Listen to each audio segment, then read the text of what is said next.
There was a phase in my life where I felt empty, confused, and lost.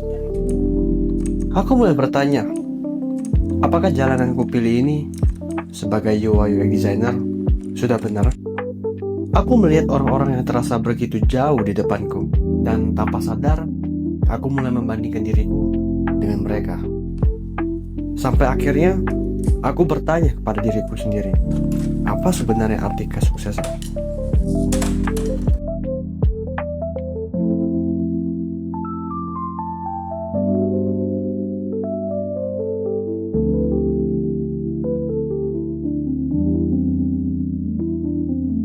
Pertama kali aku mencoba keluar dari zona nyaman, rasanya seperti melompat ke air dingin, mengejutkan, menakutkan, dan berat. Hari-hari terasa berjalan dengan lambat. Ada rasa kosong tanpa kesenangan yang benar-benar nyata. Mungkin ini yang terjadi ketika kita sudah mulai dewasa.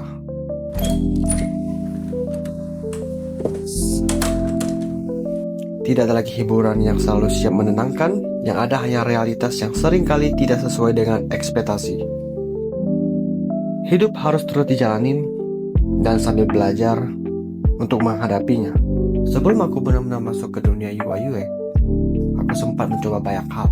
Aku pernah menjadi dropshipper, reseller, video editor, bahkan sempat mencoba trading. Bukan karena aku tidak mau berproses, tapi karena aku mulai sadar semangat saja tidak cukup tanpa fondasi yang tepat. Aku mencoba banyak hal tanpa arah, hanya mengikuti jalan sukses orang lain, berharap bisa sampai di tempat yang sama, dan kenyataannya hidup tidak sesederhana itu. Dan di titik itu, aku sadar satu hal, berhenti sepenuhnya di titik itu akan serasa terlalu mahal. Dengan apa yang aku miliki saat itu, sebuah laptop, HP, dan kuota yang seadanya, aku masih mencoba mencari jalan yang cocok.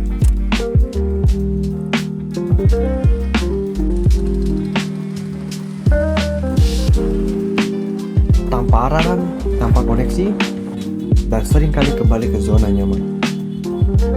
Hiburan, mengulur waktu, hari demi hari berjalan seperti itu. Sampai di tengah kebingungan itu, aku menemukan satu hal yang terasa berbeda. Itu adalah UI UX. At first, I was tempted by the high salary. That's the hardest reason why I started looking into this field. Tapi semakin aku belajar tentang UI UX, aku sadar ini bukan cuma soal uang. Ada rasa yang berbeda, a quiet satisfaction ketika mendesain suatu produk digital. Berbulan-bulan aku belajar desain, memahami prosesnya. Aku mulai membangun portofolio dan personal brandingku sendiri.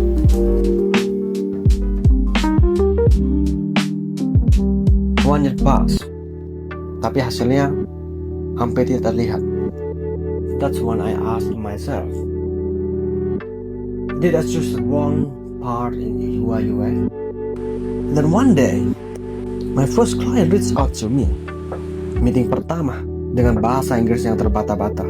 Untuk pertama kali aku merasa this is real. Aku mengerjakannya dengan semangat yang besar dan tekanan yang tidak kecil. But somewhere along the way, the project had to stop. Not because of the client, but because I realized the result I delivered wasn't good enough. And that moment changed something in me. Bukan tentang emosi, tapi fokus yang lebih dingin. Aku mulai berhenti ingin terlihat hebat, dan aku mulai benar-benar ingin menjadi lebih baik. I focus on leveling up, belajar lebih mendalam, mengulang dasar-dasar, dan lebih jujur pada kekuranganku sendiri. A few months later, my second job came in. Nothing was smooth. Revisions, doubts, moments where the client wasn't fully satisfied. Sampai di titik dimana aku menyelesaikan semua proyekku hingga tuntas. Aku akhirnya paham, bukan dunia yang salah, tapi aku yang terlalu cepat ingin hasil. UI UX mengajarkan aku satu hal sederhana. Tidak semua proses memberi jawaban cepat, tapi semua proses meninggalkan pelajaran.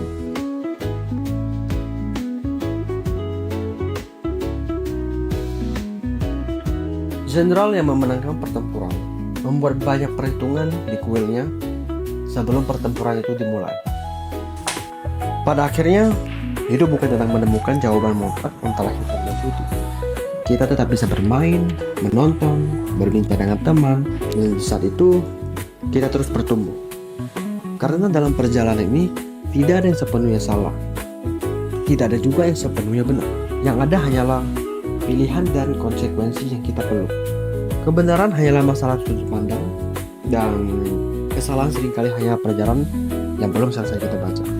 Teruslah berjalan, karena di dunia yang abu-abu ini, yang terpenting bukan seberapa benar jalanmu, melainkan seberapa jujur kita menjalani hidup dan tetap bersyukur atas setiap langkah yang kita lewati.